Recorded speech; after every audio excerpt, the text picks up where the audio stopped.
गुरु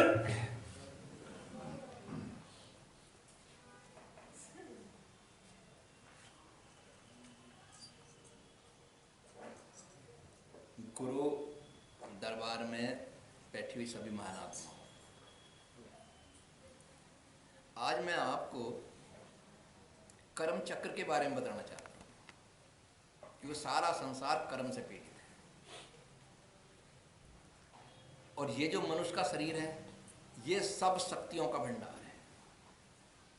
जिसने जितनी प्राप्त कर ली, निकाल ली इसमें से, वो उतना ही शक्तिमान हो गया। इसे ये समझोगे जैसा कि ये एक समुंदर है और उसमें रतन भरे हुए होते हैं। जो जितनी गहराई में जाएगा उतने ही रतन ज़्यादा मिलते चले जाएंगे। इन शक्तियों का कुछ लोग तो सदुपयोग करते हैं। जो सदुपयोग करते हैं वो भवसागर से तिर जाते हैं। कुछ दुरुपयोग करते हैं। सत्ता पा करके जो दुरुपयोग करता है तो उससे वो सत्ता तो छिनती ही है, साथ ही साथ उसका दंडोर उसके सिर पर चढ़ जाता है। मनुष्य में इतनी भारी शक्ति है जिसका ये संपूर्ण का रूप से अगर इस्तेमाल करे तो ये ब्रह्म स्वरूप हो जाए। लेकिन ज्यादातर लोग इसका चौथाई हिस्सा तक ही पहुंच पाते हैं, वो भी बड़े अच्छे लोग। वरना तो 5% में ही जीवन बिता के चले जाते हैं और आगे अपनी कर्म योनियों में भ्रमते फिरते रहते हैं, भटकते फिरते रहते हैं। और प्रकृति परिवर्तनशील है। जैसी प्रकृति आज है, कल नहीं है।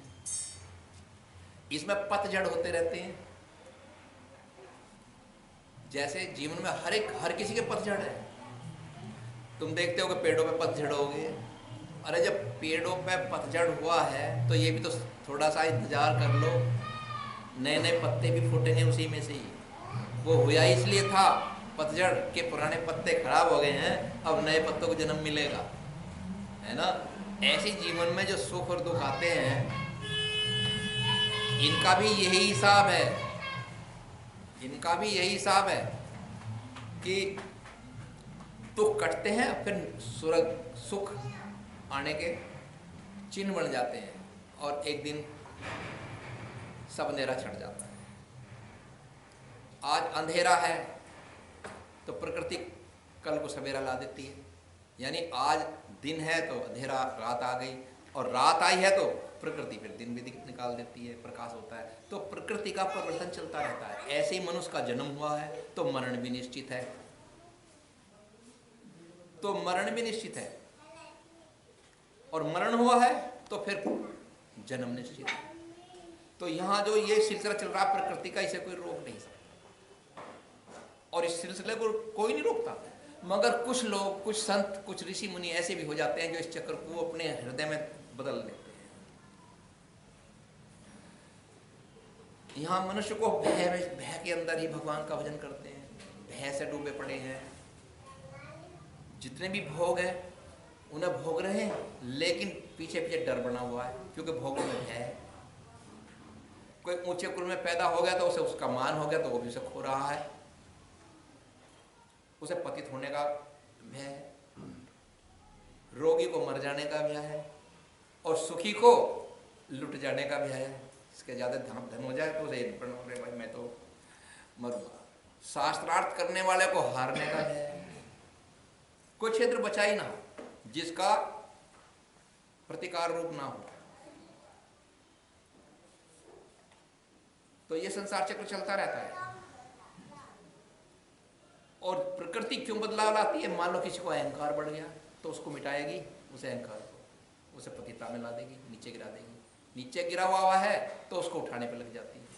तो ये प्रकृति का चक्र घूमता रहता है, ये कभी बंद नहीं होता। और पृथ्वी पर जितने भी महापुरुष आए हैं, ऐसा कोई नहीं है जिसके मार्ग में कांटे ना आए।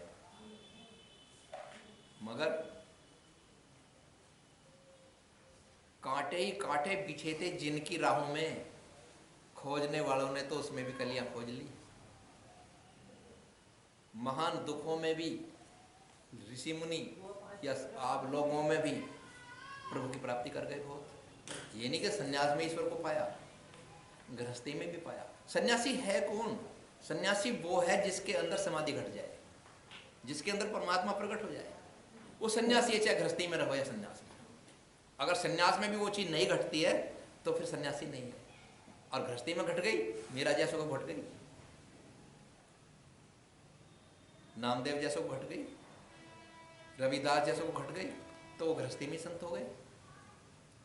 तो ये संसार का चक्र चलता रहता है। साधु संत तो अपने भीतर की कमजोरी को ढूंढ ढूंढ कर निकालने पे लगे होते हैं, क्योंकि वो सच्चाई के मार्ग पे जाते हैं। और जो दुर्जन पुरुष होते हैं वो उसी में आनंद मानते हैं, अहंकार और अहंकार पे फिर अहंकार और अहंकार के पर फिर अहंकार, वो उसमें जीता है। लेकिन उसे ये पता नहीं तेरा पतन निश्चित होने लग रहा है, तो पतन को भी जाएगा। इसलिए औरों को ना देखो, अपने को खोज लो। जो अपने को खोजता है उसी का बेड़ा पाप से पार होता है। जितना सुख अंदर है वो बाहर नहीं है। यदि बाहर है भी सुख तो वो नाशवान है।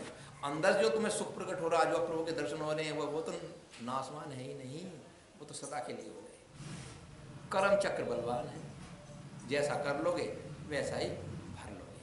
आज तक कोई भी कर्म से नहीं बचा। कृष्ण भगवान कहते हैं न तदस्ति पृथ्व्याम दिव्य देवसु आपने सक्तम प्रकृति जैन मुक्त ये देवी शातत्रि बिरबुल। अर्जुन, इस पृथ्वी की क्या बात है? देवी देवताओं के लोकों में, उससे आगे जहाँ लो भी सृष्टियाँ हैं, उन सब में इस प्रकृति के तीनों गुणों से बंधा हुआ प्राणी कोई नहीं। अर्थात कर्म सबको करने पड़ते हैं। और ये भी कहा गया है सुखस्य दुखस्य न कोपि दाता परो ददादिक बद्धि रेसा एम करोमिति वर्थाभिमान है स्व कर्म सूत्र ग्रस्तो ही लोका। यानी सुख दुख के देने वाला बाहर कोई नहीं है, परमात्मा भी नहीं है सुख दुख देने वाला। सुखस्य दुखस्य न कोपि दाता परो ददादिक बद्धि रेसा। लेकिन अपनी कुबुद्धि के कारण मनुष्य दोष परमात्मा पर डालता है, अब तैने मुझे ये दुख दे दिया। अहम करोमिति वर्थाभिमान है स्वकर्म सूत्र ग्रस्तो ही लोका। अपने अहम में, अपने अहम में, अपने अहंकार में आकर के ये जीव ऐसा सोचता है वैसा ही बन जाता है। अर्थात अपने कर्म के सूत्र में सारे लोग बंधे हुए हैं, सारे जीव बंधे हुए हैं कर्म अनुसार। कर्म भी होने की तरकीबें दो हैं।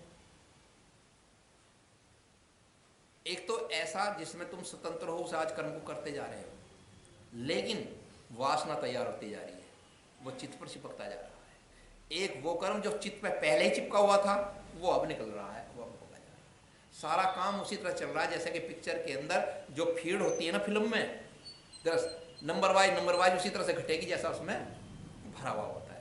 ऐसे तुम्हारे चित्त में जो कुछ जैसा भरा हुआ है वैसा ही ये चल रहा है। तुम यहाँ आए यूं ही नहीं आए, तुम्हारे चित्त में पहले से था कि तुम्हें उनकी शरण जाना है। ना मैंने खींचा ना तुमने खींचा, तुम्हारे अंदर की जो चिपना है, चिप जिसको बोलते हैं चित्त, वो ये सब काम कर रही है, भरा हुआ है उसमें पहले से। फिर तुम्हें आना ही आना था यहाँ, और मुझे आना ही आना था। ये सारा खेल इसी तरह से चलेगा संसार। ऐसी साधु संत महात्मा अपने कर्म मध्य चिपना के अनुसार, चित्त के अनुसार जो लिखवा कर कहे आते और जाते रहते हैं। यहां कर्मों का हिसाब दो तरह से होता है, एक अच्छे कर्म है, एक बुरे कर्म है। एक बाह्य मन है हमारा और एक अंतर्मन है। बाह्य मन बहुत खराब है, अंतर्मन आत्मा की वाणी सुनाता है, बाह्य मन माया की वाणी सुनाता है। और एक काम और करते हैं, ये जीव तो चाहता है कि मेरा अंतःकरण, मेरा अंदर का मन साफ हो जाए, ताकि मैं तुच्छ योनियों में ना गिरता फिरूं, ना भटकता फिरूं, परमात्मा का दीदार हो, मेरी आत्मा का उद्धार हो जाए। ये कौन करता है? अंतर का मन। तो ये इसके इसी विचार से अंतर्मन चित्त की सेज को साफ करता है, एक एक कर्म को समाप्त करता जाता है, दग्ध करता जाता है, क्योंकि उसकी भावना है कि मैं अपना उद्धार करूं। भावना से चलता है चित्त। बाह्य मन क्या काम करता है? बाह्य मन ये करता है कि वो विषयों में रत है, ये विषय वासनाओं के, जुल्म सितम के, झूठ तूफान के, अपराधों को, पापों को उठाता है और उस सेज पर डालता रहता है। एक गंदगी को साफ करने पर लगा हुआ है एक मन अंदर, और एक मन बाहर से बार बार वहीं फेंकता रहे, वहीं फेंकता रहे। अब जीत किसकी होगी? अगर तुमने बाहर मन लगा दिया तो बाहर वाला जीत जाएगा, और यदि तुमने अंतर्मन को बल दे दिया जो परमात्मा की ओर दौड़ रहा है तो फिर वो जीत जाएगा। तो हार जीत किसके हाथ है? तुम्हारे हाथ है। तुम्हारे भाव के अनुसार ये हार जीत कर्म चक्र पर चलती रहती है। न्यायालय अदालतों में खुले हैं, वहां फैसले होते हैं बाह्य सबूत के कारण। किसी की गवाही पे भले वो झूठी क्यों ना हो जाए गवाही, लेकिन उसे सजा हो जाएगी। और परमात्मा की जो अदालत है वहां कोई गवाह नहीं बुलाया जाए, वहां फैसले होते हैं अंतर्मन पे, अंतर चित्त पर कि चित्त में क्या लिखा के लाया। वहां का फैसला, तुम्हारी कचहरी तुम्हारे अंदर है, उसमें उस चित्त में से निकलेगा। जब ये रूह यमराज के सामने पेश होती है तो ये चित्त तो साथ जाता है, वो चित्त कोई देख लेता, उसे देखा हो, वहां रंगों से पहचान होती है। पापी का मटियाला चित्त जाता है अंधकार में, दानी का रजत जैसा ये चांदी जैसा जाता है, योगी का स्वर्ण जैसी ज्योति में जाता है ना। और महायोगी का जो प्रभु का साक्षात्कार कर चुका है उसका दिव्य रूप में जाता है चित्त। अब फरिश्ते वहां पेश करते हैं यमराज को, तो यमराज ने देखा अरे ये तो महाज्योति स्वरूप चित्त है, हो गया फैसला, भेजो मोक्ष को। अरे ये तो चांदी के रंग का चित्त है, दान पुण्य किया बहुत ज्यादा है, इसे स्वर्ग लोकों में भेज। इसी तरह से नीचे दुष्ट लोगों को, दुष्टों के कौन भेज रहा है? चित्त भेज रहा है, स्वर्ग भेजे या नरक भेजे, ठीक है ना, चित्त तो भेज रहा है। तो ये न्यायालय हमारे अंदर लग रहा है, तो हमें अंतर्मन सुधारना है। कर्म से कोई बचेगा नहीं, कर्म तो करना ही पड़ेगा। अब ये तुम पे है कि तुम कैसा कर्म करो, और तुम कैसा कर्म करोगे जैसा तुम्हारे चित्त की भावनाएं हैं, जैसा तुम्हारे चित्त में भरा हुआ है वही तो करोगे। 3 प्रकार के कर्म होते हैं, एक कर्म होता है, एक अकर्म होता है और एक विकर्म होता है। कर्म सुकर्म होते हैं जो मनुष्य को करने चाहिए, जैसे परमार्थ, किसी की सेवा करना, किसी दीन दुखी को दया करना, और किसी को जरूरतमंद को वो जिसकी जरूरत पूरी कर देना, दुखियों का दुख दूर करना, अपने आत्मा का उद्धार करना, भजन करना, तीर्थ ध्यान सब कुछ करना, ये शुभ कर्म में कहलाते हैं, जिसमें किसी का अनहित नहीं होता और ये हिंसात्मक नहीं होते, ये अहिंसा और शांतिपूर्ण पुण्य कर्म कहलाते हैं। अकर्म वो होता है जिसे तुमने किया नहीं, हो गया नहीं। अकर्म वो होता है जो बुरे कर्मों को जानबूझ कर कर देता है। कैसे कर्म? किसी की हत्या कर देना, किसी की चोरी कर लेना, किसी का बुरा सोचना, ये सब अकर्म होते हैं। विकर्म वो कर्म होता है जो तुमने किया नहीं मगर हो गया, किया नहीं मगर हो गया। जैसे किसी ने किसी को मार दिया और तुमने उसको देखा, अदालत में गवाही की जरूरत पड़ी,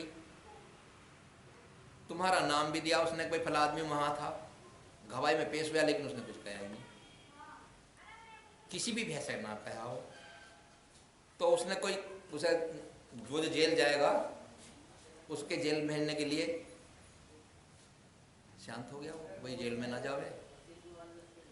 तो उसकी गवाही ना देना, गवाही तो नहीं दी ना उसने, लेकिन विकर्म हो गया, उसके पीछे लगा हुआ, उसे फल भोगना पड़ेगा। ना उसने कत्ल किया था, ना उसने गवाही दी थी, लेकिन आंखों से देखा था, उसे कह नहीं सकता, इसलिए उसको भी सजा हो जाएगी। तो उसका वो विकर्म बन गया। तो कर्म से आदमी बचता नहीं है, ये कर्म का न्याय कहलाता है, ये कर्म का न्याय चलता है। अब रहा कर्म, जैसे कहा कि किसी की सेवा करना, तो सेवा करने के भी 2 तरह की सेवा है। कौन सी सेवा है? एक सेवा तो ये सेवा है कि आदमी सोचता है यार ये जो मेरा ताऊ है ना, इसका संतान तो है नहीं और जमीन है बहुत सारी, तो तू सेवा जो कर ले। अब हुए 3-4 भाई, तो वो उनमें से एक लग गया उसके पीछे, अपने ताऊ जी के नवाना, तुलाना, कपड़े धोना, कुछ करना, जो सारे काम करेगा। क्यों करेगा? कि उसे लालच फंसा हुआ है। तो वो सेवा जो है वो भी ठीक नहीं है, वो पुण्य कर्म में नहीं आती, वो स्वार्थ में आती है ना। और एक ऐसा सेवक है जिसे इच्छा नहीं कि ये संपत्ति मुझे मिले, परंतु मेरा धर्म है कि मेरे ताऊ हैं, में सेवा करो, वो सेवा में तो उसकी सच्ची सेवा मानी जाती है। ये उसके स्वर्ग का कारण बन गया, उसके लिए तो नरक का कारण बना और उसके लिए स्वर्ग का कारण बन जाता है। क्यों होता है ऐसा? ये भी चित्त पर ही निर्भर करता है, क्योंकि जिसकी जैसी वासना है वो वैसा ही कर्म करेगा, वैसी कर्म करेगा। कर्म का न्याय क्या है? दंड तो हर एक कर्म का मिलता है। अब चोरी की ही बात ले लो, यदि कोई आदमी भूखा है, उसे रोटी नहीं मिली और उसने कहीं से कोई 2 रोटी उठा ली और वो खाने लगा, उसे पकड़ के पुलिस के हवाले कर दिया तो उसको क्या सजा मिलेगी? थानेदार अदालत तक नहीं भेजेगा, एक चाटा मारा लगा, जा भग जा अपने घर को, क्योंकि वो भूखा था। उसका कर्म उसके लिए वो पुण्य है, वो कर्म में पाप में नहीं होता, तो दरोगा धमका का भगा जाए। वही काम एक रोगी है, कोई रोगी आदमी होता है, जैसे उस रोगी आदमी को सेवा करने का काम, कोई तो बीमारियों में दवाई बांटता है, कोई ये सोचता रहता है कि ये कब मरे और कद इसकी संपत्ति में लूं, उसके रोगी की इसलिए सेवा कर रहा है, तो ये सब बेकार हो गया, उनको भी दंड मिलता है। एक कर्मचारी चपरासी मान लो, साहब ने कोई आदेश दिया कि भाई इस काम को करके लाओ, तो अपने अधिकारी का आदेश उसने मान लो किसी तरह से झुटला दिया, नहीं करा उसने वो काम, नहीं गया, तो अपराधी को थोड़ा ही घना दंड दे देगा वो, और अगर अदालत में भी केस चला गया तो थोड़ा जुर्माना हो जाएगा, इतनी सी बात के ऊपर, ज़्यादा नहीं होगा, परंतु उसने हुक्म अदुल्ली तो करी ही है। और यदि फौज के किसी जवान को कोई अफसर को कहा जाए कि जाओ सेना पे तैनात होकर अपनी टुकड़ी को लेकर वहाँ खड़े हो जाओ, वहाँ हमला होने वाला है, और वो उसकी हुक्म की अदुल्ली कर ले, अदुल्ली पहले चपरासी ने भी करी थी, हुक्म अदुल्ली, हुक्म का ना मानना, और ये भी हुक्म कोई नहीं मान रहा, तो यहाँ इसको ज़्यादा दंड मिलेगा, क्योंकि इसके पीछे एक राष्ट्र का सेवा का अधिक भाव छुपा हुआ है। तो उस अफसर को, जो फौजी है, उसको ज़्यादा दंड मिलेगा, क्योंकि उसकी हुक्म अदुल्ली से भारत या कोई भी देश पराया हो सकता है ये भी हुक्म अदुल्ली, और वो भी एक चपरासी की उन्होंने न्याय कर दी। तो इस तरह से ये खेल चलता रहता है। तो अपने धर्म पर, अपने सत्य कर्म पर सब कुछ चल रहा है। रिश्वत ली चपरासी ने, तो उसको भी एक दो दंड दे करके थोड़ा दंड दिया जा सकता है। सरकारी अफसर या न्यायाधीश यदि रिश्वत लेकर के कोई काम कर लेता है तो उसको दंड ज़्यादा मिलता है, उसकी अदालत परमात्मा है, उसको वहाँ मिलेगा। हमें हमेशा ये देखना है कि हमारा जो एक चित्त है हमें किस ओर खींच रहा है, हमारा चित्त हमें किस ओर खींच रहा है। ये उस ओर खींच रहा है जो तुमने इसमें भरा हुआ है। जैसे कि सुगंध किसी शीशी में भरी हुई हो और उसकी डांट खुलती है तो वो सुगंध उसी में से निकल के बाहर जाती है ना। तो उसकी सुगंध को भंवरे तो नोट करेंगे, अच्छे लोग हैं, बुरे लोगों को वो बुरी लगेगी, वो उसे नोट नहीं करेगा। जैसे संसार के अंदर मक्खी है, वो विष्ठा ढूंढती फिरती है, वो कहती है इससे अच्छा कुछ है ही नहीं दुनिया में। भंवरा है, वो फूलों को ढूंढता फिरता है, उनकी खुशबू को लेता है, वो सोचता है कि इससे तो अच्छा कुछ दुनिया में है ही नहीं, सारी दुनिया तो फूलों से भरी हुई है। वे लोग ऐसा ही कहते हैं जो मक्खी की वृत्ति के हैं, अरे संसार में और रखा ही क्या है, इसमें तो दुनिया में ये चीज भरी हुई है, मल्ली मलोर है ही क्या, हम भी इसी में लीन हो गए। और भंवरा ये कहता है या हंस ये कहता है संसार में जाकर मनुष्यों देख लो ये समुद्र है, समुद्र में मोती भी भरे हुए हैं, जहाँ इसके अंदर कछुए मछुए जने मछेरी जने क्या क्या भरे रहे हैं, वहाँ उनको क्यों चखते हो, इसके अंदर मोती भी है तो हंस मोती खाने लगता है। ऐसी संसार में आप लोगों को अपने आत्म उद्धार के लिए वही वही चीज चुननी है, वही वही चीज इकट्ठी करनी है जो तुम्हें प्राप्त करनी है। अब कर्म हर एक होगा, काय से हुआ, वासनाओं से, जो तुम्हारे अंदर भरी हुई थी उसी के अनुसार हुए। जैसे कोई शराब भी है तो उसकी शराब की आत्मा हो चुकी है, यानी उसका शराब मन में शराब समा चुकी है। अब उसे शराब मिल जाएगी तो खुश रहेगा, शराब नहीं मिलेगी तो दुखी हो जाएगा, चाहे चोरी से मिले, घर का नाश कर देगा, घर की चीज़ तक की बेच देगा, घर की शराब मिलनी चाहिए। तो क्यों? उसकी वासना बन चुकी है शराब, जो उसके चित्त पे छा चुकी है, तो वो यही काम करेगा। चोर को भी इसी तरह चोरी ही करेगा, क्योंकि उसके चित्त पे चोरी का वासना है। भक्त भक्ति ही करेगा, क्योंकि उसके चित्त पर भक्ति समाई हुई है। अब जब परिणाम निकलेंगे तो वे पहले जो थे दुष्ट लोग, शराबी जुआरी, उनको सजा मिल जाएगी, इसको स्वर्ग या प्रभु की गोद मिल जाएगी, क्योंकि उसने भक्ति समाई है अपने हृदय में। तो ये सब चलता है। अब कर्म सबसे पहले होते हैं संचित कर्म।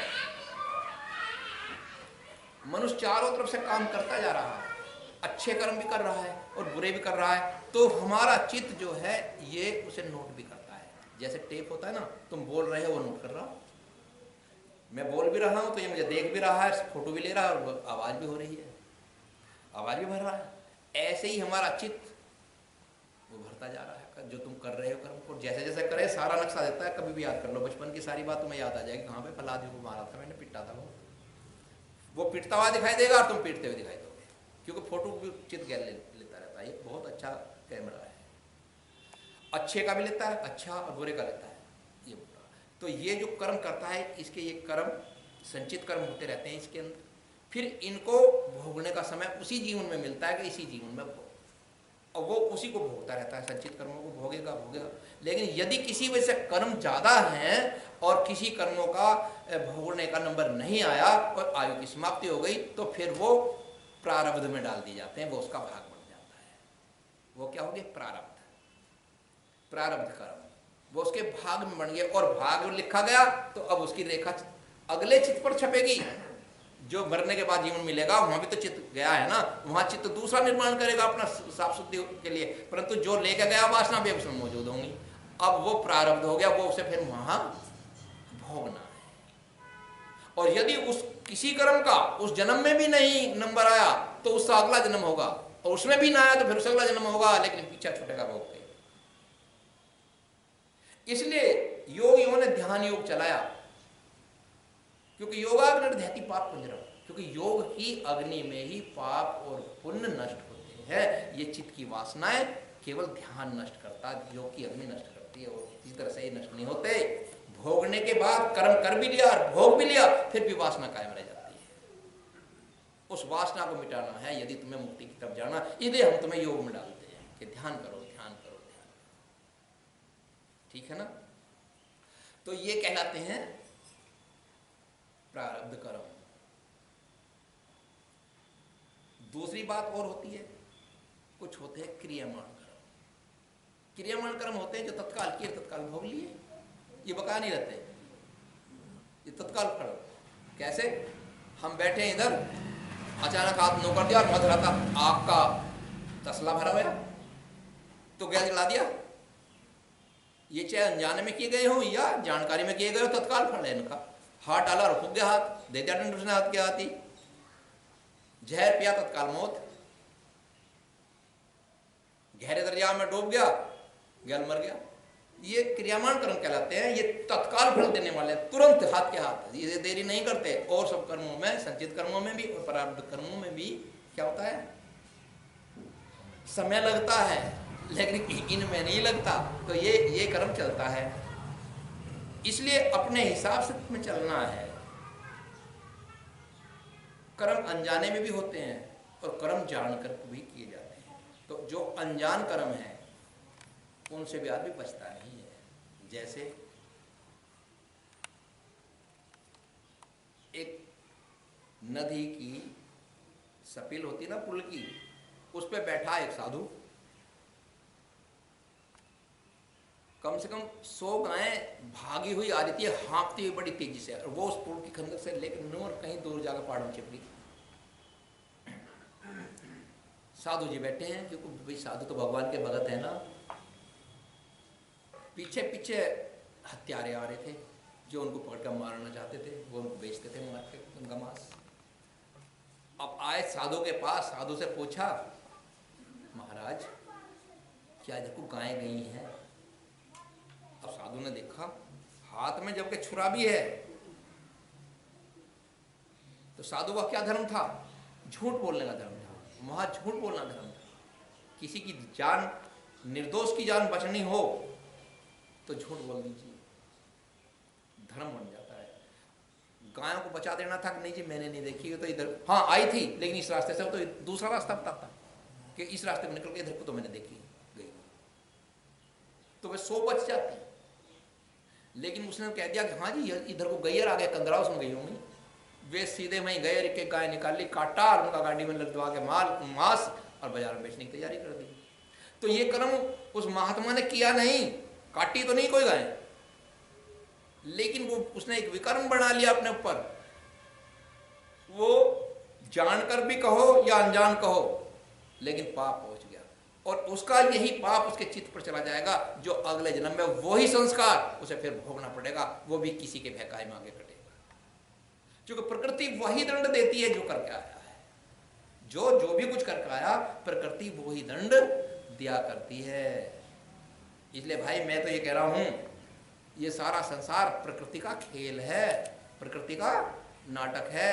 इस नाटक को ये दो तरह से नाटक खेलती है, एक तरफ तो ये प्रकृति जीव से कर्म कराती है, और दूसरा खेल नाटक उसका ये है कि वो उसको दंड भी देती है, कर्म कराती भी है और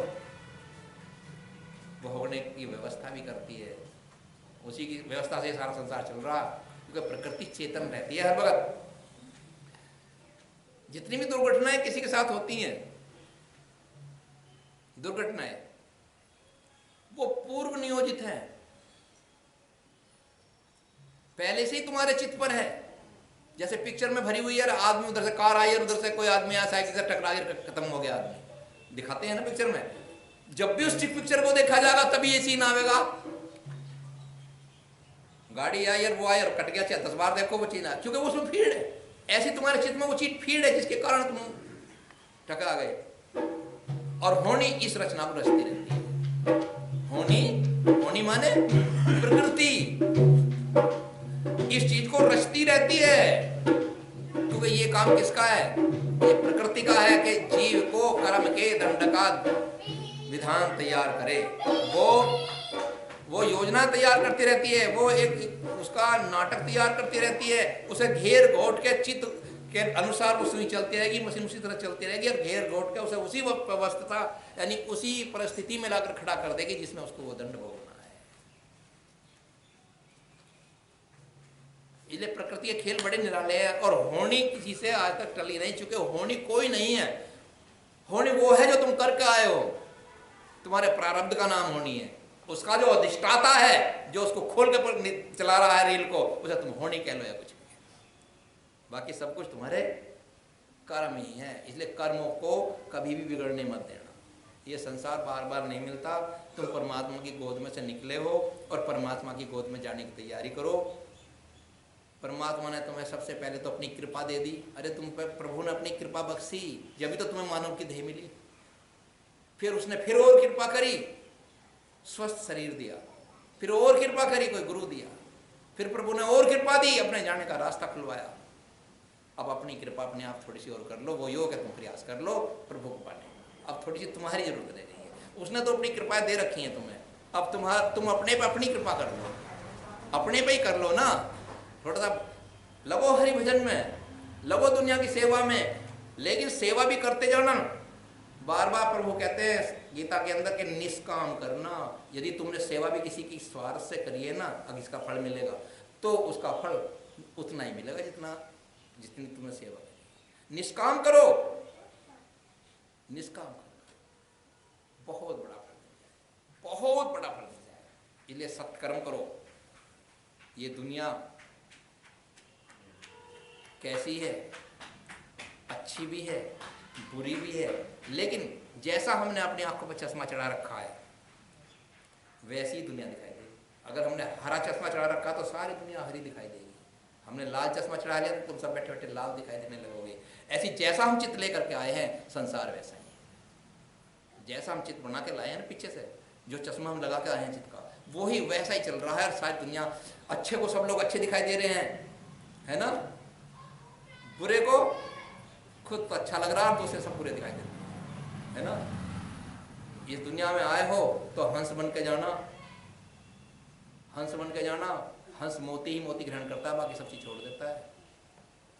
और भजन ध्यान करो तो चकोर पक्षी की तरह से करना, जो स्वाति नक्षत्र की ही बूंद पीता है, बाकी प्यासा रहता है 12 महीने।